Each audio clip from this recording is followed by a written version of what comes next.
4月3日，金融市場風雲突變 ，WTI 原油期貨價格大幅跳水，盤中最低跌超3%，降至每桶69美元。這場暴跌的始作俑者，正是特朗普政府上調關稅的重磅炸彈。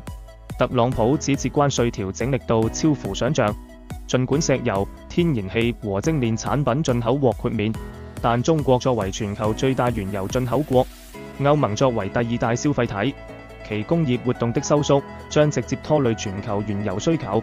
高盛測算，若關稅衝擊導致美國經濟衰退概率升至35%，2025年原油需求增速或從90萬桶每日腰斬。關稅上調如同強力車，全球經濟增速或因貿易受阻而放緩，能源需求也會隨之降溫。原油作為經濟發展的血液，經濟前景黯淡，其需求預期自然被潑冷水，價格也隨之下跌。與此同時，供應端也狀況頻出。美國前一周原油庫存意外大增616.5萬桶，遠超預期的減少200萬桶。加拿大進口量激增是主因，而俄羅斯加強出口限制，暫停主要港口發貨，又給市場增添不確定性。供應的一增一減，加劇了原油市場的混亂。